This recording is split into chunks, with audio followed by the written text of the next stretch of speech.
కదా తెలంగాణ రాష్ట్ర వ్యాప్తంగా జరుగుతున్న తాజా అంశానికి సంబంధించి ప్రతి అంశాన్ని కూడా మీకు తెలియజేసే ప్రయత్నం అయితే చేస్తున్నాను. వాస్తవికంగా తెలంగాణ రాష్ట్ర రాజకీయాలలో ఒక కొత్త అంశం చేరి వచ్చింది. రేవంత్ రెడ్డి పోటీకి సంబంధించిన ప్రధాన అంశం ఈరోజు రాష్ట్ర వ్యాప్తంగా చర్చనీయాంశంగా జరిగింది.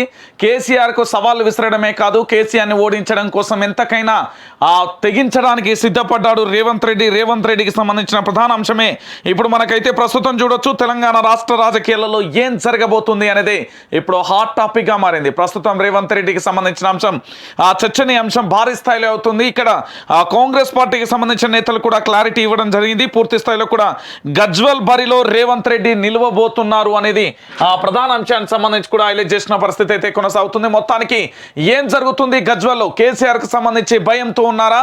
కేసీఆర్ కు సంబంధించి అభద్రతా భావంతో ఉన్నారా? ఎందుకు రేవంత్ రెడ్డికి కేసీఆర్ అంటే అంత కోపం? రేవంత్ రెడ్డికి సంబంధించి పదే పదే మనం చూస్తున్న సవాళ్లను, ప్రతి సవాళ్లను అటు కేటీఆర్తో కానీ ఇటు అనేక రకాలుగా కూడా రేవంత్ రెడ్డి చేస్తున్న ప్రశ్నల అస్త్రాన్ని చూస్తున్నాం. వీళ్ళంతా ఒకే చెట్టు కింద కొమ్మలు అని చెప్పడంలో ఎలాంటి డౌట్ లేదు. ఎందుకంటే అందరూ కూడా చంద్రబాబు దగ్గర రాజకీయాలు నేల్చిన వ్యక్తులే. కానీ వీళ్ళందరూ కూడా ఒకరికి ఒకరు నువ్వెంత అంటే నువ్వెంత అనే తారాస్థాయి నుంచి ఇప్పుడు ఏకంగా పోటీకి సైతం దిగడం, కయ్యానికి కాలు దువ్వడమే అంటూ తెలంగాణ రాష్ట్ర వ్యాప్తంగా సోషల్ మీడియాలో అయితే చర్చనీయాంశం జరుగుతుంది. వాస్తవికంగా ఏం జరుగుతుంది అనే అంశాన్ని ఇప్పుడు చూస్తే గజ్వల్లో రేవంత్ రెడ్డి బరిలో ఉండబోతున్నారు అనేది ప్రధాన అంశానికి సంబంధించి కూడా హైలైట్ చేసింది.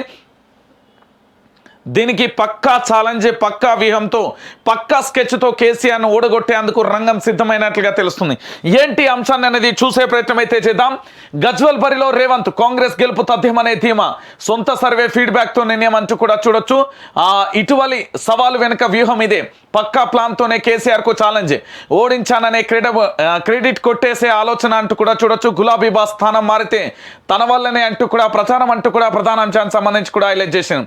కేసీఆర్ దమ్ముంటే ఈసారి కూడా గజ్వల్ నుంచే పోటీ చేయాలి అంటూ TPCC chief Revanth Reddy challenge చేయడం వెనుక పక్కా ప్లాన్ ఉందనే కూడా తెలుస్తుంది. రానున్న అసెంబ్లీ ఎన్నికలలో ఆ సెగ్మెంట్ నుంచి రేవంత్ రెడ్డి పోటీ చేయాలని భావిస్తున్నారు. కుంభస్థలాన్ని కొట్టాలనే పట్టుదలతో ఉన్నారు. సొంతంగా చేయించుకున్న సర్వేలో వచ్చిన ఫీడ్బ్యాక్తో రేవంత్ నిర్ణయం తీసుకున్నట్లుగా ఆయన సన్నిహితుల నుంచి సమాచారం. 9 ఏళ్ల పాటు రాష్ట్రాన్ని ప్రగతి భవన్లో నడిపించానని గొప్పలు చెప్పుకుంటున్న ముఖ్యమంత్రి కేసీఆర్ ఈసారి అక్కడి నుంచి పోటీ చేయాలంటూ రేవంత్ పదే పదే కామెంట్స్ ఎందుకు చేస్తున్నారు? ఇదే అంశానికి సంబంధించి ప్రస్తుతం చర్చనీయాంశంగా మారింది. ఏం జరుగుతున్నది రేవంత్కు సంబంధించిన అనే ఎపిసోడ్ను ఒకసారి చూడాలి. తెలంగాణ రాష్ట్ర వ్యాప్తంగా కేసీఆర్కు సంబంధించి గజ్వల్ నుంచి పోటీ చేస్తే ఈసారి ఓడించడానికి అన్నీ తానే సిద్ధమై కూడా రేవంత్ అయితే పక్కా వ్యూహంతో వెళ్తున్న పరిస్థితి అయితే కనబడుతుంది. ఇక రేవంత్కు సంబంధించిన ఆ సవాళ్ళు వెనుక ఏం జరుగుతుంది అనే విషయాన్ని కూడా మనం ప్రధానంగా కూడా చూసే ప్రయత్నం అయితే చేద్దాం. అసలు తెలంగాణ రాష్ట్ర వ్యాప్తంగా జరుగుతున్న అంశం ఏంటంటే, రేవంత్ రెడ్డి కాంగ్రెస్ పార్టీకి సంబంధించి తెలంగాణ రాష్ట్ర అధ్యక్షుడైన తర్వాత, ఆయన మీద సీనియర్లు గుస్సుగా ఉన్న తర్వాత, ఆ తర్వాత తన యొక్క సభలతో దూసుకెళ్లడంతో పాటు తన వెంట అనేక మందిని కలుపుకొని వెళ్ళడానికి చాలా రకాలుగా కూడా ప్రయత్నం చేస్తున్నారు. కొన్ని చోట్ల వివాదాస్పద వ్యాఖ్యలు చేసినప్పటికీ కూడా అవన్నీ కూడా రేవంత్ రెడ్డికి రాజకీయంగా కలిసి వస్తున్నాయనే అంశంలో ఎలాంటి డౌట్ లేదు. ప్రస్తుతం కేసీఆర్కు, కేటీఆర్కు పదే పదే సవాళ్లు విసరడం వెనుక అనేక వ్యూహాలు ఉన్నాయని చెప్పడంలో కూడా ఎలాంటి డౌట్ లేదు. ఎందుకంటే పక్కా వ్యూహంతో, పక్కా చాణక్యంతో కూడా రేవంత్ తన యొక్క అంశాన్ని ఏదైతే తాను అనుకుంటున్నాడో దాన్ని వ్యూహాత్మకంగా కూడా ముందుకు తీసుకెళ్లే ప్రయత్నం అయితే జరుగుతుంది. దానిలో భాగంగానే కేసీఆర్కు సంబంధించి సొంత నియోజకవర్గం గజ్వల్లో కేసీఆర్ను ఓడించి కుంభస్థలాన్ని బద్దలు కొట్టాలి, కేసీఆర్ను ఓడించాననే ఆ క్రెడిబిలిటీ రేవంత్ తీసుకునే ఆలోచనలో ఉంది. దాంతోపాటుగా ఇంకొక అంశం ఏంటంటే, ఇదే రేవంత్ రెడ్డికి సంబంధించి ఒకవేళ గజ్వేల్ స్థానం నుంచి కనుక స్థానచలనం జరిగితే నా మీద పోటీ చేయడానికి ఓడిపోయి భయపడే కూడా ఇక్కడ నుండి ఎవరు కేసీఆర్ వెళ్ళాడు అంటూ కూడా ప్రచారాన్ని చేసుకోవడానికి కూడా సిద్ధమయ్యారు. ఈ అంశానికి సంబంధించి ఎందుకు చేస్తున్నాడు పదే పదే రేవంత్ రెడ్డి అంటే దీంట్లో మర్మం లేకపోలేదు. తన యొక్క సన్నిహితుల దగ్గర నుండి అడిగినప్పటి నుండి వచ్చిన సమాచారం ఏంటంటే, తన యొక్క సొంత సర్వే సంస్థలు అంటే రేవంత్ రెడ్డికి సంబంధించిన సొంత వ్యక్తులతోనే గజ్వల్ నుంచి అనేక రకాలుగా కూడా ఫీడ్బ్యాక్ తెప్పించుకున్నారు. ఒకటి తన సొంత సర్వేతో పాటుగా మరొక అంశం ఏంటంటే, తనకున్న మిత్రుల ద్వారా ఇంకొక అంశం ఏంటంటే ఇతరత్ర కూడా తెచ్చుకునే ప్రయత్నం అయితే చేసిండు. వాస్తవికంగా రేవంత్ రెడ్డికి పూర్తి స్థాయిలో అక్కడ గెలుతారనే విశ్వాసం ఆ సర్వేలు ఇచ్చిన రిపోర్ట్ ఆధారంగానే కూడా హాట్ కామెంట్ చేస్తున్నారనేది రేవంత్ రెడ్డికి సంబంధించిన ప్రధానమైన అంశం కనబడుతుంది. ఈరోజు తెలంగాణ రాష్ట్ర వ్యాప్తంగా కనబడుతున్న ఈ అంశం వెనుక దాగి ఉన్న మర్మం ఒకటే. మొత్తానికి రేవంత్ గజ్వల్ నుండి పోటీ చేయడానికి సుకుమత వ్యక్తం చేస్తున్నాడు అనేది ప్రధానంగా. అసలు ఈ జోష్ కలిసి వస్తుందనేనా, సొంత నియోజకవర్గమైన కొడంగల్ నుంచి పోటీ చేస్తానని గతంలో రేవంత్ రెడ్డి క్లారిటీ ఇచ్చారు. కానీ కాంగ్రెస్ లో చేరికలను దృష్టిలో పెట్టుకుని ఈసారి ఆ స్థానం మరొకరికి ఇవ్వాలనే సూచనప్రాయంగా నిర్ణయం తీసుకున్నట్లుగా సమాచారం. అందుకే గజ్వల్ బరిలో నిలవాలనుకుంటున్నట్లుగా తెలుస్తుంది. కర్ణాటక ఫలితాల తర్వాత కాంగ్రెస్ శ్రేణులలో నెలకొన్న జోష్ తో పాటు తెలంగాణలోను కాంగ్రెస్ గెలుపు ఖాయమనే ధీమాతో గజ్వల్లో కేసీఆర్ ఓటమి తప్పదనే భావంతో ఉన్నారు. ఒకవేళ అదే స్థానంలో నుంచి కేటీఆర్ పోటీ చేసినా తాను సైతం అక్కడి నుంచే బరిలో దిగాలని నిర్ణయించుకున్నట్లుగా తెలుస్తుంది. కేసీఆర్ ఆ స్థానం నుంచి తప్పుకుంటే భయపడి పారిపోయారని ప్రచారం చేసుకొని ఉన్నారు. కాగా గజ్వల్లో గతంలో కాంగ్రెస్కు ఉన్న ఓటు బ్యాంకు 2014-18 ఎన్నికలలో పోలైన ఓట్లు ఈసారి కాంగ్రెస్కు రాష్ట్ర వ్యాప్తంగా పెరిగిన గ్రాఫ్ కలిసి వస్తుందని రేవంత్ నమ్మకంతో ఉన్నారు. అంతేకాదు పిసిసి చీఫ్ హోదాలో ఏకంగా సీఎంతోనే ఢీకొని మిగిలిన సెగ్మెంట్లలో అభ్యర్థులలో భరోసా పెంచాలనేది ఆయన వ్యూహంలో కనిపిస్తుంది అంటూ కూడా ప్రధాన అంశానికి సంబంధించి కూడా హైలైట్ చేస్తున్న పరిస్థితి. మొత్తానికి గజ్వెల్ రాజకీయం రసవత్తరంగా మారింది. ఇప్పుడు తెలంగాణ రాజకీయాలను కాస్త వినాలన్నా చూడాలన్నా సంబరం అనిపిస్తుంది. గిది పోటీ అంటే గిట్లు ఉండాలి.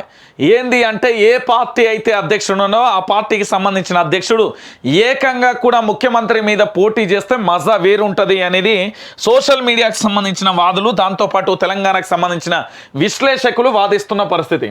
ఎట్టి పరిస్థితుల్లోనైనా కేసీఆర్ మీద పోటీ చేసి గెలవాలనేది రేవంత్ రెడ్డికి సంబంధించిన విషయం.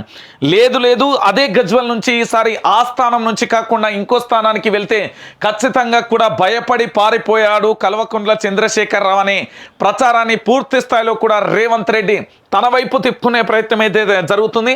అసలు ఏం జరిగింది గజ్వెల్లో అనే విషయానికి సంబంధించి వెళ్దాం. ఈ అంశానికి సంబంధించి ఇంతటితో కనిపించినప్పటికీ వాస్తవికంగా ఏం జరిగిందో ఒకసారి చూద్దాం. 2014 ఎలక్షన్స్, 2018 ఎలక్షన్లకు సంబంధించి మనందరం కూడా చూస్తాం. అన్నీ తానే ఇక్కడ హరీష్ రావు అయితే గెలిపించిన పరిస్థితి అయితే కనబడుతుంది. అది తెలంగాణ రాష్ట్ర వ్యాప్తంగా ఉన్న ప్రతి ఒక్కరికి తెలిసిన విషయమే. అయితే గజ్వెల్లో రేవంత్ రెడ్డి పోటీ చేయడం ద్వారా జరిగే లాభం ఏంటి, గజ్వెల్లో ఎందుకు పోటీ చేస్తున్నారనే అంశాన్ని చూసాం. అయితే 2014 ఎన్నికలలో 2018 ఎన్నికలలో పూర్తి స్థాయిలో కూడా అక్కడ ఎవరైతే కాంగ్రెస్ పార్టీకి సంబంధించిన అభ్యర్థి పోటీ చేశారో ఆ తర్వాత ఓటమి పాలైన తర్వాత కోర్టుకు వెళ్ళడం, దాని తర్వాత వాళ్ళ కాంగ్రెస్ పార్టీకి సంబంధించిన అభ్యర్థికి సంబంధించి అనేక రకాలుగా కూడా ఇబ్బందుల పాలు చేసింది బీఆర్ఎస్ గవర్నమెంట్. ఇక ఇవన్నీ తట్టుకోలేక ఏం చేసిందంటే బీఆర్ఎస్ పార్టీ కండువ కూడా కప్పుకున్న పరిస్థితి అయితే చూసాం. అయితే ఆ తర్వాత జరిగిన పరిణామాలను కూడా చూసాం. అయితే ఈ 2 సంవత్సరాలలో ఈ 2 ఎన్నికలలో ఉన్న ఫలితాలలో కాంగ్రెస్కు ఎక్కడా కూడా ఓటు బ్యాంక్ అనేది తగ్గలే కానీ పెరుగుతూ వచ్చింది. సో ఇప్పుడు కర్ణాటక ఎన్నికల తర్వాత తెలంగాణ రాష్ట్ర వ్యాప్తంగా కాంగ్రెస్ పార్టీ యొక్క జోష్ పెరుగుతున్న తరుణంలో ఎలాగైనా గజ్వెల్లో పోటీ చేయాలి. గజ్వెల్లో ఇక కేసీఆర్ తో పాటుగా రేవంత్ రెడ్డి నువ్వా నేనా అన్నట్లుగా కూడా చూసుకుంటామంటూ కూడా వచ్చిన పరిస్థితి కనబడుతుంది. మరి ఏం జరుగుతుంది గజ్వెల్లో అనేది ప్రధానంగా చూడవచ్చు. రేవంత్ రెడ్డికి సంబంధించి తన సొంత నియోజకవర్గాన్ని కొడంగల్లు వదిలేసి కేసీఆర్ మీద పోటీ చేయడం వల్ల తెలంగాణలో ఉన్న 119 అసెంబ్లీ సెగ్మెంట్లలో నేనున్నాననే భరోసా ఇచ్చే కార్యక్రమం ఒకటి జరుగుతుంది. దానితో పాటుగా ఒకవేళ గజ్వెల్ను కేసీఆర్ కనుక వదిలేసి వెళ్ళిపోతే, గజ్వెల్ను కాదని వెళ్ళిపోతే రేవంత్ రెడ్డికి భయపడి వెళ్ళిపోయాడనే ప్రచారాన్ని మళ్ళొకటి. ఒకవేళ ఇక్కడ ఓటమి పాలైనా గెలుపు పాలైనా కూడా ఏదైనా కూడా కేసీఆర్ను ఢీకొట్టిన ఒక పార్టీ అధ్యక్షుడిగా అంటూ కూడా చెప్పుకునే ప్రయత్నం జరుగుతుంది. ఇక్కడ కేసీఆర్కు సంబంధించి మొదటి నుంచి కూడా గజ్వెల్లో ఈసారి గెలవరు అని కూడా అనేక రకాలుగా సర్వే సంస్థలు చెప్పిన తరుణంలో మళ్ళొక్కసారికి ఏందంటే కాంగ్రెస్ పార్టీకి ఆయుధంగా గజ్వెల్ మారబోతున్నది అని చెప్పడంలో ఎలాంటి డౌట్ లేదు. ఇక ఆయుధంగా మారింది. పూర్తి స్థాయిలో ఈసారి కల్వకుంట్ల చంద్రశేఖర్ రావుకు పట్టబగలే సుక్కలు కనబడతాయని చెప్పడంలో ఇంకో డౌటే లేదు. ఎందుకు ఈ మాట చెప్తున్నానంటే తెలంగాణ రాష్ట్ర వ్యాప్తంగా ఉన్న ప్రజలారా, పూర్తి స్థాయిలో ఒక రాష్ట్ర ముఖ్యమంత్రి మీద అదే ప్రతిపక్ష పార్టీకి సంబంధించిన అధ్యక్షుడు పోటీ చేస్తే ఆ మజానే వేరు ఉంటుంది. ఎందుకు అంటే ఇప్పటి వరకు తెలంగాణ రాష్ట్ర రాజకీయాల గురించి చూసాం, దానితో పాటుగా అనేక రకాలుగా కూడా మనం చూస్తూ వస్తున్నాం. వాస్తవికంగా తెలంగాణ రాష్ట్ర రాజకీయాలలో జరుగుతున్న పరిణామాలకు సంబంధించి ఏం జరుగుతున్నది, ఏం కథ అనేది కూడా చూసే ప్రయత్నం అయితే చేస్తున్నాం. తెలంగాణ రాష్ట్ర రాజకీయాలకు సంబంధించి ప్రధానంగా జరుగుతున్న ఈ ఎపిసోడ్లలో ఇప్పటి వరకు మీరు చూసిన అంశానికి సంబంధించి ఏం జరిగింది, ఎలా ఉన్నది అనే అంశాన్ని కూడా మనం చూసాం. కానీ వాస్తవికంగా ఒక ముఖ్యమంత్రి మీద ఇక్కడ ఇంకొకటి ఏంటంటే చాలా వరకు కూడా మీరు అబ్జర్వ్ చేయండి. మనం క్లియర్ కట్గా షార్ట్లో మాట్లాడుకుందాం. బీజేపీకి సంబంధించిన అభ్యర్థి తన యొక్క సొంత నియోజకవర్గం నుండి పోటీ చేసి గెలవడం సహజం. కాంగ్రెస్ పార్టీకి సంబంధించిన అధ్యక్షుడు తన యొక్క సొంత నియోజకవర్గం నుండి గెలవడం సహజం. బీఆర్ఎస్ పార్టీకి సంబంధించిన నేత తన సొంత నియోజకవర్గం నుంచి గెలవడం సహజం. ఆతో పాటుగా ఇక టీజేఎస్ కానీ సిపిఐ కానీ ఇతర పార్టీలకు సంబంధించిన అధ్యక్షులు ఎవరి సొంత నియోజకవర్గంలో వాళ్ళు గెలవడం సహజం. కానీ ఒక ముఖ్యమంత్రి మీద పోటీ చేసి గెలవడం అనేది ఇక్కడ సవాల్గా మారుతుంది. ఇప్పుడు తెలంగాణలో రాజకీయం వారెవ్వ అనేటట్టు ఉంటుంది అంటూ కూడా తెలంగాణ రాష్ట్ర ప్రజలందరూ కూడా చెప్తున్నారు. ఇది సై అంటే సై, ఇది వారంటే వారు, ఇది ఛాలెంజ్ అంటే ఛాలెంజ్. ఎందుకు నేను ఈ మాట చెప్తున్నా అంటే మిత్రులారా, ఒక్కసారి ఆలోచించండి. ముఖ్యమంత్రి మీద పోటీ చేసి గెలిస్తే గనక ఇక బీఆర్ఎస్ పార్టీకి సంబంధించి పాతాళంలోకి వెళ్ళిపోతుంది. ఒకవేళ ఓడిపోయినా కూడా ముఖ్యమంత్రి మీద పోటీ చేసిన రబై షబాష్ అనే పేరును కూడా మూటగట్టుకునే ప్రయత్నం జరుగుతుంది. కానీ వాస్తవికంగా ఇక్కడ గజ్వేల్ ప్రజల్లోకి వెళ్ళినప్పుడు అనేక రకాలుగా సర్వేలు చేసినప్పుడు ఏంది అంటే ఇక్కడ 3 ముఖ్యాంశాలు బయటపడ్డాయి. ఇక్కడ కేసీఆర్ యొక్క ఫామ్ హౌస్కు సంబంధించి పదే పదే ఇబ్బందులు ఏర్పడడం, దానితో పాటుగా కేసీఆర్కు సంబంధించి ఏంటంటే ఈ నియోజకవర్గానికి సంబంధించి గజ్వల్లో మొన్న జరిగిన ఒక ఏంది అంటే ఛత్రపతి శివాజీకి సంబంధించిన అంశం, దాంతోపాటు ఇదే గజ్వల్ నియోజకవర్గంలో దళిత బిడ్డలకు సంబంధించి ఏంది శౌరానికి అంటే కటింగులకు రానివ్వకుండా ఎక్కడ వాళ్ళ యొక్క వాడళ్లలోనే చెట్ల కింద చేస్తామనే ఒక హుకుం జారీ చేయడంతో చదువుకున్న మేధావులంతా ఒక్కసారి ఆలోచించాల్సిన పరిస్థితి ఏర్పడింది. అంటే తెలంగాణ రాష్ట్ర వ్యాప్తంగా ఇక కేసీఆర్కు పతనం మొదలైందా? రేవంత్ రెడ్డి ఈ నిర్ణయం వెనుక అనేక సర్వేలు ఉన్నాయని కూడా ప్రాథమికంగా నిర్ధారించవచ్చు. రేవంత్ రెడ్డి అనుచరులు కానీ, రేవంత్ రెడ్డికి సంబంధించిన మీడియా సంస్థలు కానీ, రేవంత్ రెడ్డికి సంబంధించిన సొంత వ్యక్తులు కానీ, రేవంత్ రెడ్డికి సంబంధించిన అనేక సన్నిహితులు కానీ ఏం చేశారంటే గజ్వల్ నియోజకవర్గంలో పోటీ చేస్తే తెలంగాణ రాజకీయాన్ని రసవత్తరంగా మార్చడంలో ఎలాంటి డౌట్ లేదని కూడా చెప్పినట్లుగా తాజా సమాచారం. అయితే దీనితో పాటుగా ఇంకొక అంశం ఏంటంటే కాంగ్రెస్ పార్టీకి సంబంధించి రేవంత్ రెడ్డికి ఒకవేళ ఇక్కడ పోటీ చేస్తే ఏ విధంగా ఉంటుంది అనేది కూడా ప్రధానంగా చర్చనీయాంశంగా జరుగుతుంది. ఇక్కడ వీళ్ళిద్దరి మధ్యలో జరిగే అంటే ఒక పార్టీకి సంబంధించిన తెలంగాణ రాష్ట్ర అధ్యక్షుడు నేనే తెలంగాణ తెచ్చిన నా వల్లనే జరిగింది అంటూ కూడా చెప్పుకునే వ్యక్తి, లేదు 2 సార్లు ముఖ్యమంత్రి చేసిన 3వ సారి నేనే ముఖ్యమంత్రి అయితే అనుకునే కేసీఆర్కి సంబంధించి గజ్వల్ రాజకీయం ఎట్లుంటుంది అనేది తెలంగాణ ప్రజలారా మీరు కూడా మీ యొక్క కామెంట్ బాక్స్లో తెలియజేయండి. నిజంగా రేవంత్ రెడ్డి గెలుస్తాడా, గజ్వల్కు సంబంధించి కేసీఆర్ గెలుస్తాడా అనేది పోల్ కూడా పెడుతున్నా. పోల్కి సంబంధించి కూడా మీరు చూడాలి, లేదా కామెంట్ బాక్స్లో కూడా చెప్పుర్రి. దాంతోపాటుగా నేను ఇంకో అంశం ఏం చెప్తున్నా అంటే ప్రతి ఒక్కరు కూడా మర్చిపోవద్దు ఎట్టి పరిస్థితులలో ఇక్కడ ఖచ్చితంగా లైక్ చేయాలి, సబ్స్క్రైబ్ చేయాలి, షేర్ చేయాలి. దీంతో పాటు గజ్వల్ మొత్తం ఇప్పుడు దద్దరిల్లాలి. ఇగో ఈ వీడియో పంపిరి, గజ్వల్ నియోజకవర్గాన్ని మొత్తం షేర్ చేయరు ఈ వీడియో. ఆ గజ్వల్ నియోజకవర్గంలో ఎవరెవరైతే ఉంటారో కల్వకుంట్ల చంద్రశేఖరరావు పార్టీ వాళ్ళకు, ఇటు రేవంత్ రెడ్డికి సంబంధించిన పార్టీ వాళ్ళకు పూర్తి స్థాయిలో ప్రజలందరూ కూడా ఇక్కడ సబ్స్క్రైబ్ చేయరి, లైక్ చేయరి, షేర్ చేయరి. ఇక మరి గజ్వల్లో ఆ రేవంత్ రెడ్డి గెలుస్తాడా లేదా అనేది కూడా మీరు కామెంట్ బాక్స్లో పెట్టుర్రి. ఏం జరుగుతుంది, ఏం కథ అనేది కూడా చూద్దాం, ఏంటిది అనేది కూడా చూద్దాం. ఏంది అంటే కొడంగల్ నియోజకవర్గాన్ని అయితే ఆయన సున్నితంగా తిరస్కరించినట్టుగా తెలుస్తుంది. దానికి సంబంధించి అయితే చూస్తున్నాం. మరి గజ్వల్లో రేవంత్ రెడ్డి గెలుస్తాడా ఏంది అనేది కూడా మనం చూడాలి. కాంగ్రెస్ పార్టీ రేవంత్ రెడ్డి అదే కేసీఆర్కు అమ్ముడు పోయిండు పక్క రాసిపెట్టుకో. గజ్వేల్లో పక్క ఈటల రాజేందర్ విజయం పక్క. అంటే బీజేపీ నుండి ఈటల రాజేందర్ కూడా వస్తే సినిమా సితారా అవుతుందా ఏంటిది అనేది కూడా మీరు చెప్పుర్రి. దాంతోపాటు ఇక్కడ లైక్ చేసుడు అయితే మర్చిపోకుర్రి. అయితే ఇక్కడ మొత్తానికి మాత్రం ఓవరాల్గా జరుగుతున్న ఎపిసోడ్ ఏంటంటే తెలంగాణ రాష్ట్ర వ్యాప్తంగా ఒకే ఒక అంశం ఏంటంటే గజ్వల్లో పోటీకి సంబంధించి అయితే చాలా భారీ స్థాయిలో ఉండబోతున్నట్లుగా తెలుస్తుంది. మరి రేవంత్ రెడ్డి పోటీ చేస్తే ఏం జరుగుతున్నదని ఇటు కాంగ్రెస్ పార్టీకి సంబంధించిన నేతలు కూడా ఇంకొకటి ఏంటంటే కేసీఆర్కు ఒక ఏ రాష్ట్ర ముఖ్యమంత్రి అయినా ఒకటి అంశం ఉంటుంది, ఏంటి అంటే కోవట్ రాజకీయాలు. ఈ కోవట్టు రాజకీయాలకు సంబంధించి ఏం చేస్తున్నారు అంటే పూర్తి స్థాయిలో కూడా అన్ని పార్టీలలో ఉంటారు. కానీ ఇక్కడ రేవంత్ రెడ్డి ఆ కేసీఆర్ యొక్క చాకచక్యాన్ని, కేసీఆర్ యొక్క వ్యూహాన్ని ముందే గమనించి ఏం చేసిందంటే తన నిర్ణయానికి సంబంధించి, తాను తీసుకుపోయే నిర్ణయాలకు సంబంధించి, పార్టీలకు సంబంధించి ఎక్కడ కూడా లీక్ చేయకుండా వాటన్నింటినీ కూడా పూర్తి స్థాయిలో ఎట్టి పరిస్థితులలో కూడా ప్రజలకు తెలియజేసేందుకు, ప్రజలకు సంబంధించి పూర్తి స్థాయిలో అంశాన్ని తెర మీదికి తీసుకొచ్చే ప్రయత్నం అయితే జరుగుతుంది. మొత్తానికి ఇక గజ్వెల్లో కేసీఆర్కు సంబంధించి కౌంట్ డౌన్ సురు అయిందా? కేసీఆర్ గెలుపు ఓటమిల మీద ఆధారపడతారా? ఇక కేటీఆర్, నేను చెప్పిన నిన్నగాక మొన్ననే చెప్పిన, అందరూ కేసీఆర్ ట్రాప్లో పడద్దు, కేసీఆర్ను మన ట్రాప్లోకి తీసుకొచ్చుకుందాం, మన ట్రాప్లోకి తీసుకొచ్చి మన ట్రాప్లోనే పడేద్దాం. మనం ఏదైతే అనుకుంటున్నామో, మన వ్యూహం ఏదైతే ఉందో, మన వ్యూహాత్మకంగా మనం దాన్ని అమలు చేద్దాం. కేసీఆర్నే మన ట్రాప్లో పడేద్దాం. మనం కేసీఆర్ ట్రాప్లో పడాల్సిన అవసరం లేదు, దాంతోపాటు రాజకీయ నాయకుల ట్రాప్లో కూడా పడాల్సిన అవసరం లేదు. నేను చెప్తున్నా కదా, ఇక్కడ ఏంది అంటే ఇది గెలిస్తే చాలా, ఇంకొక అంశం ఏంటంటే ఇదే అంశానికి సంబంధించి సవాల్గా మారాల్సిన అంశం ఏంటంటే, ఒకసారి ఆలోచించండి. గజ్వెల్లో కల్వకుంట్ల చంద్రశేఖరరావు గెలుస్తా అని చెప్తున్నాడు.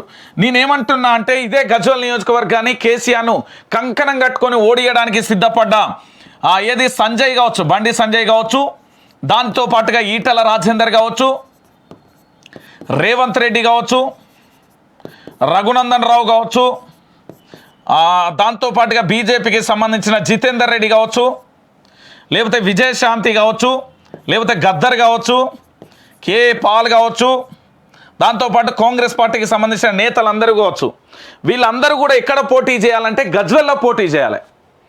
గజ్వెల్లో ఒకటే కాదు, కేసీఆర్ మీద ఎవరెవరైతే పోరాటం చేస్తున్నారో వాళ్ళందరూ కూడా గజ్వెల్లో ఇతర పార్టీలకు సంబంధించిన నేతలను పోటీ చేయకుండా వదిలేసి కేవలం ఆడ విపక్ష పార్టీలందరి తరపున గజ్వెల్లో కేసీఆర్ను ఓడగొట్టేందుకు ఒక్కళ్ళనే నిలబెడితే సినిమా అనేది సితారా ఉంటుంది. ఇక తెలంగాణ రాష్ట్ర రాజకీయాలలో చాలా బ్రహ్మాండమైన ముచ్చటగా నిలిచిపోతుంది, చరిత్రలో నిలుస్తుంది. నేను ఎందుకు ఈ మాట చెప్తున్నా అంటే మనం ఊహించడానికి కనీసం కనీవిని ఎరగని రీతిలో ఉంటుంది. మీరు ఒకసారి చాలా వరకు కూడా చూసిలు, మహాకూటమి పేరుతో అలవెన్స్లతో ఎవరికి ఎక్కడ సీట్లు కేటాయింపుడు జరిగిందో అదేవిధంగా నిజంగా విపక్ష పార్టీలకు సంబంధించిన నేతలందరికీ కూడా గజ్వెల్లో ఎవరిని పోటీ చేయించాలి అంటే ఒకే ఒక వ్యక్తిని నిలబెట్టుర్రు. అది రేవంత్ రెడ్డా, కోదండరామ, లేకపోతే గద్దరా, లేకపోతే ఇంకెవరు ఈటల రాజేందరా, పొంగులేటి శ్రీనివాసరెడ్డా, లేకపోతే ఎవరు అనేది మీరే డిసైడ్ చేసుకోరు. డిసైడ్ చేసుకొని గజ్వెల్లో ఒకే వ్యక్తిని నిలబెట్టుర్రు. మొత్తానికైతే మొదటి అడుగైతే రేవంత్ రెడ్డి అయితే వేసిండు. మరి రేవంత్ రెడ్డికి సంబంధించి పూర్తి స్థాయిలో గజ్వెల్ రాజకీయం ఎట్లుంటుంది, రసవత్రంగా మారుతుందా, లేకపోతే ఏమైనా పరిణామాలు చేంజ్ అవుతాయా? ఈ గజ్వెల్ రాజకీయాన్ని చూస్తే మరి కేసీఆర్కు సంబంధించి మళ్ళొక్కసారి ఎందుకురా గజ్వెల్ మొక్కన చూడాలనుకుంటాడా? ఎందుకంటే గజ్వెల్ ప్రజలు మరి చెప్తున్నట్లుగా తెలంగాణ రాష్ట్ర అభివృద్ధి జరిగింది, పూర్తి స్థాయిలో ఇక్కడ అభివృద్ధి అద్దం పడుతున్నది అని చెప్పినట్టుగా తెలంగాణ రాష్ట్ర వ్యాప్తంగా జరుగుతున్న ఈ పరిణామానికి సంబంధించి మరి కేసీఆర్ నుంచి ఎలాంటి స్పందన వస్తుంది, ఏం జరుగుతుంది అనేది కూడా మనం వేచి చూడాల్సిన పరిస్థితి అయితే కనబడుతుంది. మొత్తానికి గజ్వెల్ రాజకీయం కేసీఆర్కు గడగడలాడిస్తుందా, లేకపోతే గజ్వెల్ నియోజకవర్గానికి సంబంధించిన ప్రజలు మళ్ళొక్కసారికి కేసీఆర్కే పట్టం కట్టే ప్రయత్నం జరుగుతుందా, ఎట్లుంటుంది అనేది కూడా మనం వేచి చూడాలి. ఎందుకంటే కేసీఆర్కు గజ్వెల్ నుంచి పోటీ చేయడు, వేరే నియోజకవర్గానికి వెళ్ళడానికి ఎప్పుడో కూడా తన యొక్క ఏంటి అంటే తన యొక్క వ్యూహాన్ని అయితే అమలు చేసుకున్నాడు. అయినా కూడా ఎక్కడికి వెళ్లాల్సిన అవసరం లేదు అని అనుకున్నాడు. కానీ ఇప్పుడున్న పరిస్థితులలో ఒకవేళ విపక్ష పార్టీలకు సంబంధించి ఒక కూటమిగా ఏర్పడి, అంటే కేవలం ఒకే వ్యక్తిని ఇక్కడ ఎవరినైనా నిలబెట్టాలి, గజ్వెల్లో కేసీఆర్ను ఓటమి కోసం పనిచేసే నేతలు కేసీఆర్ను ఓడించాలి అనే ఒక గుండె మీద చేసుకొని మేము మాట్లాడేటి అన్ని నిజాలే. ఖచ్చితంగా కల్వకుంట్ల చంద్రశేఖరరావును మేము ఓడిస్తామనుకునే వాళ్ళు ఎవరైతే ఉన్నారో వాళ్ళకి సంబంధించిన వాళ్ళందరూ కూడా ఫిక్స్ గారి ఇక్కడ ఒకే అభ్యర్థిని నిలబెట్టురు. ఇప్పుడైతే రేవంత్ రెడ్డి అయితే అడిగేసిండు. మరి రేవంత్ రెడ్డికి సంబంధించి గజ్వెల్లో పోటీ చేసి తన యొక్క రాజకీయ భవిష్యత్తును ప్రశ్నార్థకంగా మార్చుకుంటాడా, లేకపోతే కేసీఆర్ మీద పోటీ చేసినా ఓడిపోయినా అనుకుంటాడా, లేకపోతే మీద కేసీఆర్ మీద పోటీ చేసి గెలిచి చరిత్ర సృష్టించిన అనుకుంటాడా అనేది కూడా మనం వేచి చూడాల్సిన పరిస్థితి అయితే కనబడుతుంది. మొత్తానికి రేవంత్ రెడ్డికి సంబంధించి గజ్వెల్లో ఎవరు విన్ అవుతారు అనేది కూడా ఆసక్తికరంగా మారబోతుంది. ఇప్పుడు రానున్న ఎన్నికలకు సంబంధించి చాలా రసవత్తరంగా మారబోతుంది. తెలంగాణ రాష్ట్ర రాజకీయాలకు సంబంధించి ఇప్పటి వరకైతే ఏ ఒక్క పార్టీకి సంబంధించిన నేత అయితే ఇలాంటి సాహసోపేతం చేయలే. ఆఖరికి కాంగ్రెస్ పార్టీకి సంబంధించో లేదా విపక్ష పార్టీలకు సంబంధించిన నేతలు, ఆఖరికి కేంద్రంలో ఉన్న సోనియా గాంధీ కానీ, దాంతోపాటు ఇందిరాగాంధీ కానీ, రాజీవ్ గాంధీ కానీ, ఇంతకు ముందు నేతలు ఎవరైనా కూడా విపక్ష పార్టీలకు సంబంధించిన నేతలను ఏంటి అంటే గెలిపించడం కోసం అనేక రకాలుగా ప్రయత్నాలు చేసుకున్నారు. కానీ ఇక్కడ విపక్ష పార్టీలకు సంబంధించిన నేత అయినప్పటికీ ఆయన్నే పోటీ చేసి మరి గెలుస్తాడా లేదా అనేది కూడా మనం వేచి చూడాలి. ఒకవేళ హుజరాబాద్లో మరి ఈటల రాజేందర్ అక్కడ పోటీ చేస్తారా, మరి ఈటల రాజేందర్ కూడా గజ్వెల్లో పోటీ చేస్తాడా అనేది కూడా మనం ప్రధానంగా కూడా చర్చించాల్సిన అంశం ఉంది. ఎందుకంటే ఇదే గజ్వెల్కు సంబంధించి గతంలో ఈటల రాజేందర్ కూడా చెప్పిండు. ఏమని చెప్పిండు అంటే ఇక్కడ గజ్వెల్కి సంబంధించి 2 అంశాలు ఉన్నాయి మిత్రులారా, మీరు గుర్తుపెట్టుకోర్రి. ఇదే గజ్వెల్లో ఇప్పుడు ఎవరు అంటే రేవంత్ రెడ్డికి సంబంధించి ఒకటి అయితే, దాంతోపాటు ఈటల రాజేందర్ కూడా ఇక్కడ నుంచే పోటీ చేస్తా అని కూడా చెప్పిన పరిస్థితి కనబడుతుంది. తర్వాత కేసీఆర్. మరి ఈ ముగ్గురిట్లలో ఎవరికి పట్టం కడతారు అనేది గజ్వెల్ ప్రజలను నిర్ణయించుకోవాల్సిన బాధ్యత. ఇక పూర్తి స్థాయిలో కూడా గజ్వెల్లో ఏం జరగబోతుంది, గజ్వెల్లో కేసీఆర్కు సంబంధించి గెలుస్తాడా ఓడిపోతాడా అనేది మీరు మీ కామెంట్ బాక్స్లో పెట్టండి. ఖచ్చితంగా కూడా ఇక్కడ మీ కామెంట్ చేయరు, ఎవరికి ఎవరు ఏంటిది అనేది కూడా కామెంట్ చేయండి. దాంతోపాటుగా మళ్ళీ మర్చిపోవద్దు, ఎట్టి పరిస్థితులలో మనం మరవకూడని 2 అంశాలు అయితే ఉన్నాయి. ఒకటి లైక్ చేయడం, దాంతోపాటు షేర్ చేయడం, సబ్స్క్రైబ్ చేయడం. ఇక్కడ సబ్స్క్రైబ్ చేయండి, లైక్ చేయండి, షేర్ చేయండి. ఖచ్చితంగా కూడా తెలంగాణ రాష్ట్ర రాజకీయాలకు సంబంధించి నేను చెప్పే ప్రయత్నం అయితే చేస్తా. ఇక దాంతోపాటుగా మరొక అంశాన్ని పోదాం. మొత్తానికి గజ్వెల్ శాసించేది ఎవరు, అక్కడ ఎవరి మాట చెల్లుతుంది, ఎవరిని ప్రజలు అంటారు అనేది కూడా మనం వేచి చూడాల్సిన పరిస్థితి అయితే ఏర్పడదు. ఇక దాంతోపాటుగా మరో అంశం, కేంద్రం నిధులు రాష్ట్ర ప్రభుత్వం జేబులలోకి, గ్రామ పంచాయతీ సిబ్బందికి జీతాలేవి, పంచాయతీ ఉద్యోగులను రెగ్యులరైజ్ చేయాలి. ఇక టీజేఎస్ అధ్యక్షుడు కోదండరాం అంటూ కూడా చూడొచ్చు. తమ డిమాండ్లు నెరవేర్చాలంటూ 13 రోజులుగా గ్రామ పంచాయతీ సిబ్బంది ధర్నాలు చేస్తుంటే ప్రభుత్వం పట్టించుకోకపోవడం సరికాదని టీజేఎస్ అధ్యక్షుడు ప్రొఫెసర్ కోదండరాం అన్నారు. రాష్ట్ర వ్యాప్తంగా 12,769 గ్రామ పంచాయతీలలో పలు కేటగిరీలలో 50,000 మంది సిబ్బందులు పనిచేస్తున్నారు. వారందరినీ కూడా రెగ్యులరైజ్ చేయాలని డిమాండ్ చేశారు. ఈ మేరకు ఇవాళ వీడియోను కూడా రిలీజ్ చేశారు. అసలే గ్రామ పంచాయతీలలో నిధులు లేవని, కేంద్రం ఇస్తున్న నిధులను కూడా రాష్ట్ర ప్రభుత్వం తమ జేబుల్లోకి మళ్లించుకుంటుందని ధ్వజమెత్తారు. ప్రభుత్వం కేవలం మున్సిపాలిటీ సిబ్బంది జీతాలు సవరించి గ్రామ పంచాయతీ ఉద్యోగులను పట్టించుకోవడం లేదని మండిపడ్డారు.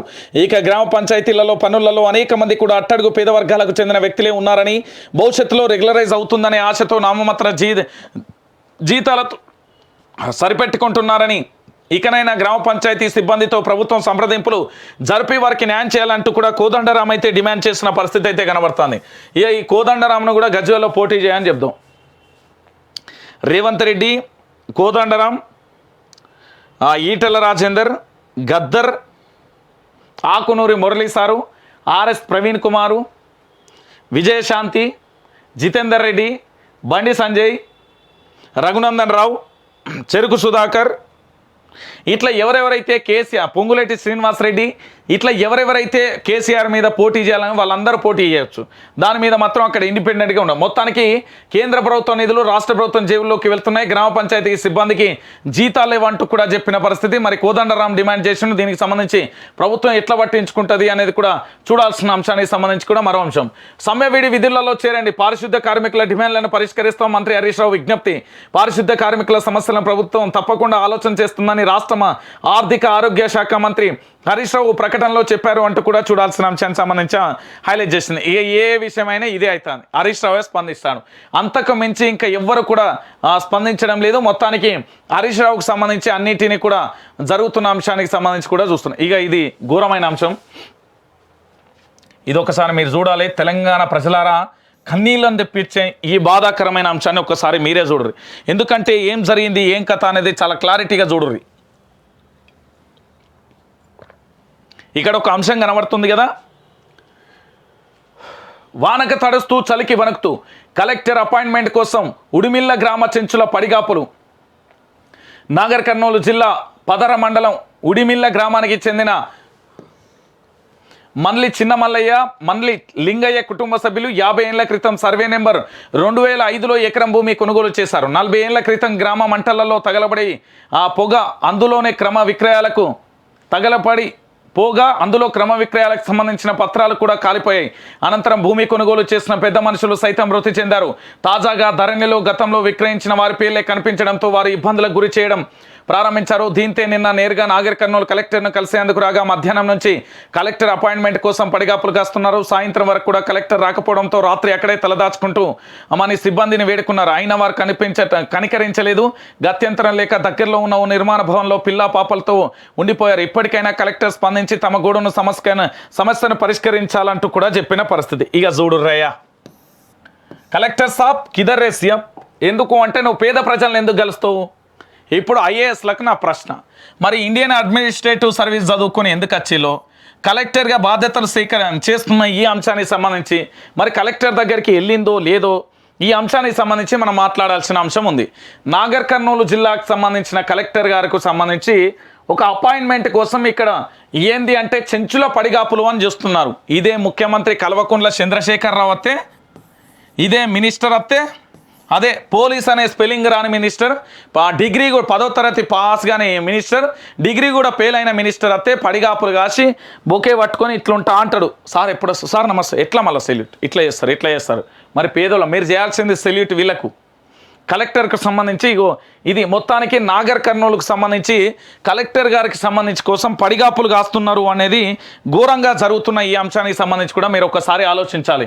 ఎందుకు అంటే తెలంగాణ రాష్ట్ర వ్యాప్తంగా కలెక్టర్ల కోసం ఎదురు చూస్తూ వీళ్ళ యొక్క భూములకు ఈ ధరణి పంచాయతీ ఎప్పుడు వచ్చిందో ఈ ధరణి తెచ్చిన దరిద్రుడు ఎవడు అని కూడా తెలంగాణ ప్రజలు ఇక దుమ్ము మన్ను ఇక అన్నీ ఇక డాష్ డాష్ డాష్ అన్నీ పోస్తున్నారు.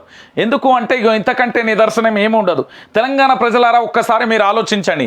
ధరణి పేరుతో జరుగుతున్న దందా ఎంతవరకు వచ్చిందంటే కలెక్టర్ని గెలవడానికి కుటుంబ సభ్యులతో పిల్లా పాపలతో చలిలో వణుకుతూ కలెక్టర్ అపాయింట్మెంట్ కోసం వచ్చిన ఈ పేద ప్రజలను చూస్తే మీకు ధరణి పరిస్థితి ఏందో కూడా అర్థమవుతుంది.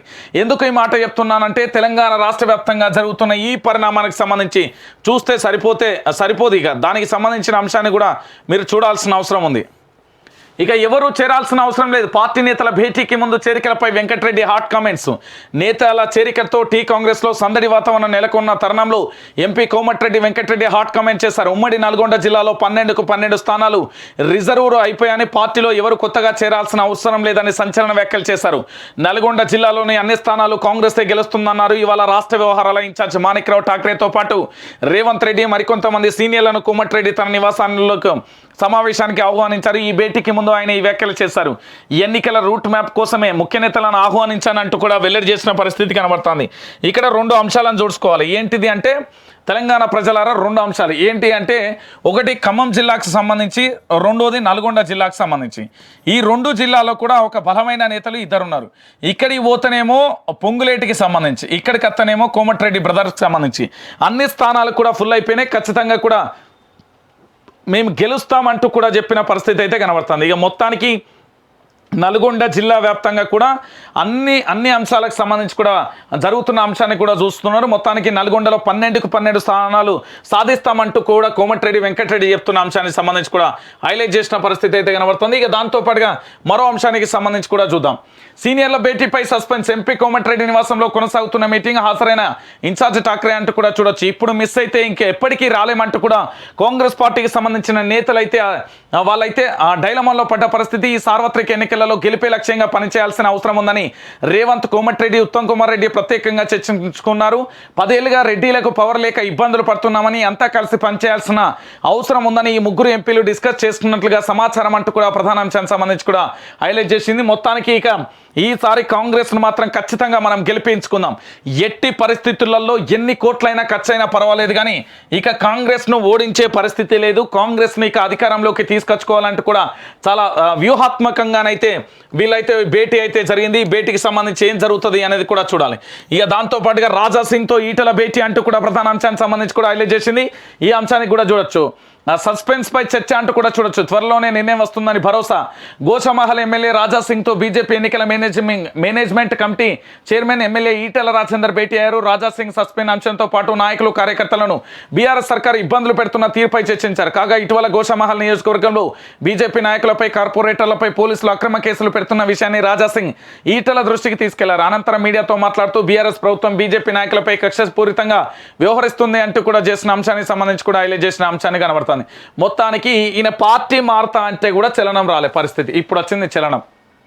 బీఆర్ఎస్ పార్టీలోకి వెళ్తున్నాడు అనే ఒక అంశాన్ని పట్టుకొని ఇన్నాళ్ళు రాజా సింగ్ మీద హిందూ ఎజెండా అనే ప్రధానంగా కూడా బండి సంజయ్కి సంబంధించి రాజా సింగ్ సంబంధించి ఇద్దరు కూడా వీళ్ళైతే ప్రజల్లోకి తీసుకెళ్తారు. అలాంటి వీళ్ళిద్దరికి సంబంధించి పూర్తి స్థాయిలో కూడా ఈ ఎజెండా ప్రకారం కనబడ్డది ఏంటి అంటే ఇక రాజా సింగ్ బీఆర్ఎస్ పార్టీలో జాయిన్ కాబోతున్నారు. హరీష్ రావుతో భేటీ అయిండు, తలసానితో కార్యక్రమాలలో పాల్గొన్నాడు. ఇక రాబోతున్నాడు అనే తరుణానికి సంబంధించి దాన్ని దృష్టిలో పెట్టుకొని ఈటెల రాజేందర్ భేటీ అయిన పరిస్థితి కనబడుతుంది.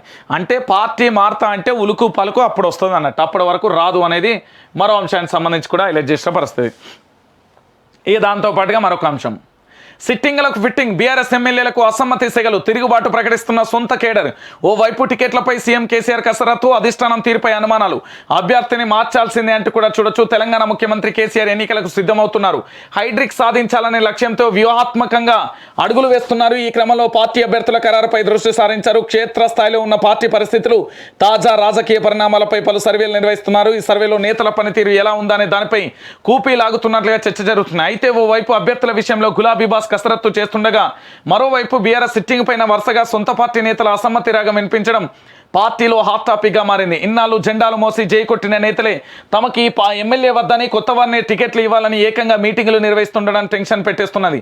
అయితే దీని వెనుక నిజంగానే తమ పొరపాట్లు ఉన్నాయా లేక పార్టీ పెద్దల హస్తం ఏమైనా ఉందా అని బీఆర్ఎస్ నేతలు అంతర్మదంలో పడ్డట్లుగా తెలుస్తుంది అంటూ కూడా ప్రధాన అంశానికి సంబంధించి కూడా హైలైట్ చేసిన పరిస్థితి కనబడుతుంది. మొత్తానికి దీని వెనుక పెద్ద వ్యూహాత్మకంగా ఉన్నది అనేది కూడా మీరు చూడాలి. దాని వెనుక చాలా మంది పేర్లు కూడా ఉన్నాయి. ఏంటిది అనేది కూడా చూసే ప్రయత్నం అయితే చేద్దాం. ఏమేం జరుగుతున్నది, ఏం కథ అనేది కూడా చూద్దాం. వాస్తవికంగా కూడా తెలంగాణ రాష్ట్ర వ్యాప్తంగా జరుగుతున్న కొన్ని అంశాలలో ఇక్కడ చూద్దాం ఏంటి అనే అంశానికి సంబంధించి నేను చెప్పే ప్రయత్నం అయితే చేస్తా. ఇక్కడ మహబూబాద్కి సంబంధించి బానోతు శంకర్ నాయక్ సంబంధించి శంకర్ నాయక్ వ్యవహారం కానీ, ఆ తర్వాత కడియం శ్రీహరి కానీ, స్టేషన్ గన్పూర్ ఎమ్మెల్యేకి సంబంధించి కడియం శ్రీహరికి సంబంధించి, నన్నపనేని నరేందర్కి సంబంధించి, దాంతోపాటుగా ఇక్కడ చాలామంది నేతల మీద పూర్తి స్థాయిలో ఈ ఎమ్మెల్యే మాకద్దంటూ కూడా నినాదించిన పరిస్థితి, రాజీనామా చేసిన పరిస్థితులు కూడా కనబడుతున్నాయి. ఆఖరికి కాంగ్రెస్ పార్టీలో ఇటు మహేశ్వరానికి సంబంధించి అదే జరిగింది, తుంగతుర్తికి అదే జరుగుతున్నది. ఎక్కడికక్కడ నేతల తీరు ఎట్లా ఉన్నది అంటే మాకు ఈ సిట్టింగులు వద్దు, వేరే వాళ్ళని పెట్టండి అంటూ కూడా చర్యలు తీసుకోండి అంటూ కూడా చెప్పే పరిస్థితి వచ్చిందంటే ఒకసారి మీరే ఆలోచించాలి మిత్రులారా. ఎందుకు నేను మా అంశాన్ని చెప్తున్నా అంటే తెలంగాణ రాష్ట్ర వ్యాప్తంగా జరుగుతున్న ఈ అంశంలో ప్రధానంగా కూడా పూర్తి స్థాయిలో ఒకటే ఒక అంశం కనబడుతుంది.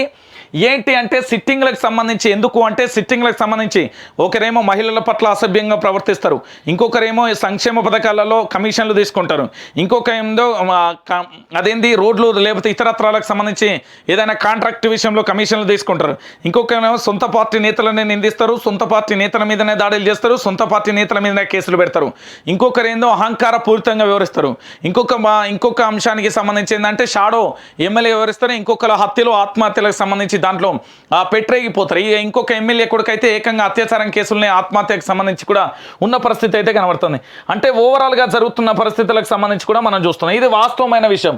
వనమా కుటుంబానికి సంబంధించి చూడుర్రి, స్టేషన్ గన్పూర్ రాజాకి సంబంధించి చూడుర్రి, ఆ తర్వాత ఇసుక మాఫియాకి సంబంధించి వస్తున్న ఆరోపణలు చూడండి. దాంతోపాటుగా అనేక అంశాలు ఉన్నాయి. ఇట్లా చెప్పుకుంటూ పోతే తెలంగాణ రాష్ట్ర వ్యాప్తంగా ఇంత లిస్ట్ వెళ్తుంది. 119 అసెంబ్లీ నియోజకవర్గాలలో ఎంతకు లేదన్నా 80-85 మంది మీద పేర్లు వస్తాయి.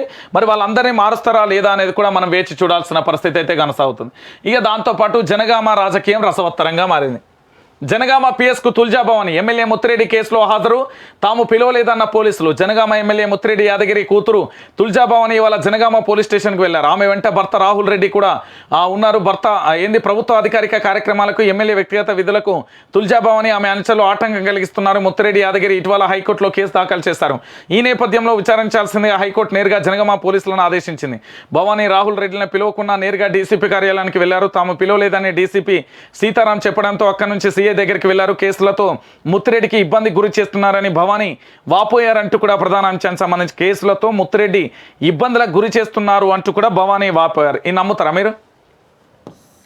జనగామ రాజకీయాలకు సంబంధించి తండ్రి కూతురు కలిసి సెంటిమెంట్తో మళ్ళొక్కసారి ఎట్లాగైనా గెలవాలి, అక్కడ గెలిచి తీరాలి అనే అంశానికి సంబంధించి ప్రధానంగా వీళ్ళ ఇద్దరికి సంబంధించి ప్రభుత్వం సంబంధించిన బఫర్ జోను, ప్రభుత్వ భూమిని ఆక్రమిస్తారట, రిజిస్ట్రేషన్ కూడా చేసుకుంటారట, మళ్ళీ గోడలు కూడా పెడుతున్నా బోర్డు పెట్టిగో నేను మున్సిపాలిటీలోకి రాసిస్తున్నా చేరియాల ప్రజలకు. ఏమరా నాయన మనం ఏమన్నా పిచ్చోళ్ళం, చదువుకోలే? అయ్య బిడ్డ కలిసి నాటకాలు కాదు ఇవి. మళ్ళీ ముచ్చట చెప్తారు. జనగామ రాజకీయాలకు సంబంధించి ఆడ ఎమ్మెల్యే అభ్యర్థిని మారుస్తారు. ఆయన ప్లేస్లో నాకు తెలిసి ఆయన ఈ ముత్తిరెడ్డి యాదగిరికి సంబంధించి వాళ్ళ కూతురు తుల్జాభవానికి సంబంధించి ఇద్దరు రాజకీయంగా తాను లేకపోతే తన కూతుర్ని బరిలో దించడానికి రంగం అయితే సిద్ధమవుతుంది. ఇలాంటి పరిస్థితులలో ఇక్కడ ఏంటంటే పూర్తి స్థాయిలో కేటీఆర్కి అత్యంత సన్నిహితుడైన పోచారం శ్రీనివాసరెడ్డిని నిలబెట్టే ప్రయత్నాలు కూడా జరుగుతున్నాయి. దానికి సంబంధించి వీళ్ళు తెలుసుకొని ఏదో ఒకటి చేద్దామని అయితే ప్రధానంగా కూడా చేస్తున్న అంశానికి సంబంధించి కూడా హల్చల్ చేస్తున్న పరిస్థితి అయితే కనబడుతుంది. ఇక దాంతోపాటుగా మీరు ఖచ్చితంగా కూడా వైఆర్ టీవీ న్యూస్ ఛానల్కి సంబంధించి ఇక్కడ లైక్ చేయాలి, సబ్స్క్రైబ్ చేయాలి, షేర్ చేయాలి. ఎట్టి పరిస్థితులలో మర్చిపోవద్దు, ఇది వైఆర్ టీవీ న్యూస్ ఛానల్కి సంబంధించి. ఇక దాంతోపాటుగా ఏంది అంటే బోనాల వేడుకలలో కొండ చిలువతో హల్చల్ అంటూ కూడా మరో అంశానికి సంబంధించి కూడా హైలైట్ చేసిన పరిస్థితి అయితే కనబడుతుంది. మొత్తానికి మన పాత బస్తీకి సంబంధించి అధికారులు అతను పట్టుకొని పోలీస్ స్టేషన్లో అయితే అప్పగించిన పరిస్థితి అయితే నమోదు చేసిన అంశానికి సంబంధించి కూడా చూసాం. ఇక దాంతోపాటుగా మరో అంశానికి సంబంధించి కూడా హైలైట్ చేసింది ఏంటంటే ఉస్మానియాకు కొత్త బిల్డింగ్ కట్టండి, జూనియర్ డాక్టర్ల ఆందోళన అంటూ కూడా మరో అంశానికి సంబంధించి కూడా హైలైట్ చేసింది. పాపం ఇక్కడ రోగులు ఆందోళన చేయాల్సింది ఏకంగా రోగుల బాధ చూడలేక డాక్టర్లే ఆందోళన చేస్తున్న పరిస్థితి. ఇంతకంటే బాధాకరమైన విషయం అయితే ఇంకోటి ఉంటుంది అని అయితే నేను అనుకోను. ఎంత ప్రేమ ఉండాలి వీళ్ళకు ప్రజల పట్ల. వాళ్ళు ఆందోళన చేస్తున్నా అంటే వీళ్ళ జీతాలు పెంచమనో, ప్రమోషన్లు ఇవ్వమనో, లేకపోతే ఇంకేమన్నా మాకు సదుపాయాలు కల్పించాలనో అంటలేరు. ఉస్మానియాకు కొత్త బిల్డింగులు కట్టియండ్రి అనేది కూడా వాళ్ళు ఆవేదన వ్యక్తం చేస్తున్న పరిస్థితి కనబడుతుంది. అంటే మీరే ఆలోచించుకోరి. ఇక దాంతోపాటుగా మరొక అంశానికి సంబంధించి ఇక చూడాలి. ఇగో ముత్తిరెడ్డిపై తిరుగుబాటు వచ్చే ఎన్నికలలో స్థానికుడికి అవకాశం ఇవ్వాలనే డిమాండ్ అంటూ కూడా ప్రధాన అంశానికి సంబంధించి కూడా హైలైట్ చేసిన పరిస్థితి అయితే కొనసాగుతుంది. మొత్తానికి కబ్జాలు, సుపారీ గ్యాంగులతో హత్యలు పెరిగిపోయి ఆ కబ్జాలు చేసి ఆస్తులు పెంచుకోవడం తప్ప నియోజకవర్గంలో చేసేది ఏమీ లేదు. నేను చెప్పిన కదా, ఈయన మారూరి, ఈయన ప్లేస్లో వేరే అభ్యర్థి పేరు అయితే వచ్చింది కదా, పోచంపల్లి శ్రీనివాసరెడ్డి. ఆ అభ్యర్థిని నిలబడితే ఈజీగా గెలుస్తాడు. ఈయన వల్ల కాదు అది. వాళ్ళు నిర్ణయం తీసుకున్నా కానీ కరెక్ట్ తీసుకోవాలి. ఇక కలహాలు మాని కాంగ్రెస్ని గెలిపిద్దాం, హాజరైన పార్టీ ముఖ్య నేతలు భవిష్యత్ కార్యాచరణపై సమాలోచనలు, చేరికలపై పూర్తి స్థాయిలో కూడా భిన్నాభిప్రాయాలు అంటూ కూడా చూడొచ్చు. ఇక కోమటిరెడ్డి నివాసంలో ముగిసిన భేటీ అంటూ కూడా చూడాలి, చర్చించి చేర్చుకోవాలి అంటూ కూడా ప్రధాన అంశానికి సంబంధించి కూడా హైలైట్ చేసింది. అక్కడ టికెట్ రాకపోతే ఇక్కడికి వస్తాం అనే విషయాన్ని పక్కన పెట్టుర్రి అంటూ కూడా ప్రధాన అంశానికి సంబంధించి కూడా హైలైట్ చేసిన పరిస్థితి. ఇక కాంగ్రెస్కు సంబంధించి చాలా వ్యూహాత్మకంగా వెళ్తుంది. తెలంగాణ అసెంబ్లీ ఎన్నికలకు మరో 100 రోజులే ఉందన్నది. నేతల మధ్య ఏ విభేదాలు ఉన్నా వాటిని పక్కన పెట్టి పార్టీ గెలుపు కోసం సమిష్టంగా కృషి చేయాలని కాంగ్రెస్ నేతలు నిర్ణయించారు. ఎన్నికల కార్యాచరణపై ఇవాళ ఎంపీ కోమటిరెడ్డి వెంకటరెడ్డి నివాసంలో భేటీ అయిన కాంగ్రెస్ ముఖ్య నేతలు కలహాలు మాని పార్టీ గెలుపు కోసం కలిసికట్టుగా కృషి చేయాలని నిర్ణయించారు. పార్టీలో చేరికలు, రోడ్డు మ్యాప్, అగ్రనేతల పర్యటన, ఎన్నికల హామీలు, అనుసరించాల్సిన వ్యూహాలపైన పూర్తి స్థాయిలో దాదాపుగా 3 గంటల పాటు అయితే చర్చించులు. దీంట్లో ఏం జరుగుతుంది, ఎట్లుంటుంది అనేది కూడా వేచి చూడాల్సిన పరిస్థితి అయితే కొనసాగుతున్న పరిస్థితి కనబడుతుంది. మొత్తానికి ఏం జరుగుతుంది, ఎట్లుంటుంది అనేది కూడా చూడాల్సిన పరిస్థితి అయితే కనబడుతుంది. ఈ అంశానికి సంబంధించి కూడా మనం వేచి చూద్దాం. ఇక దాంతోపాటు ఏంటంటే సెమిస్టర్కు సంబంధించి కూడా వాయిదా వేసులు, ఎందుకంటే ఓయూకి సంబంధించి సెమిస్టర్ వాయిదా వేసులు, దానికి సంబంధించి ఓయూలో విద్యార్థుల ధర్నా చేసులు, ఆ ధర్నాకు సంబంధించి కూడా ఏంది అంటే సిలబస్ పూర్తి కాకుండానే పరీక్షలు ఎట్లా నిర్వహిస్తారు. ఇక తెలంగాణలో చదువులమ్మ తల్లి సవితా ఇంద్రారెడ్డికి సంబంధించి సమాధానం చెప్పాలి. దీనికి వాళ్ళే చెప్పాలి, యూనివర్సిటీలకు సంబంధించి. ఇక దాంతోపాటుగా మరొక అంశానికి సంబంధించి కూడా చూసే ప్రయత్నం అయితే చేద్దాం, గెలిపే లక్ష్యంగా. రైట్. ఇక పూర్తి స్థాయిలో ఏ అంశాలు ఉన్నాయి కూడా నేను చెప్పే ప్రయత్నం అయితే చేసిన. తెలంగాణ రాష్ట్ర వ్యాప్తంగా జరుగుతున్న ప్రతి అంశాన్ని కూడా మీరు వైఆర్ టీవీ న్యూస్ ఛానల్ వీక్షించండి. దేనికోసం అంటే ఇక పదే అదే ముచ్చట పాడిన పాటే కాదు, కొత్త అంశాన్ని కూడా నేను చెప్పే ప్రయత్నం అయితే చేస్తాను. దీని అంశానికి సంబంధించి కూడా మీరు ఆలోచించండి. ఇక్కడ ఖచ్చితంగా కూడా మీరు ఏది చేసే లైక్ అయితే చేయడం మర్చిపోకండి, దాంతోపాటు షేర్ చేయడం కూడా మర్చిపోకండి. దాంతోపాటు ఇక్కడ ఏంది అంటే సబ్స్క్రైబ్ కూడా చేయడం ఎట్టి పరిస్థితులలో మర్చిపోకండి. అయితే ఇప్పుడు ఈ అంశానికి సంబంధించి నేను ఎందుకు చెప్తున్నానంటే ఇది ప్రొఫెసర్ జయశంకర్ సార్ ఆశయ సాధన కోసం వైఆర్ టీవీ న్యూస్ ఛానల్ అయితే ఏర్పడింది. తాను మరొకసారి తెలంగాణ రాష్ట్రం ఏర్పడిన తర్వాత మరొక ఉద్యమం తెలంగాణలో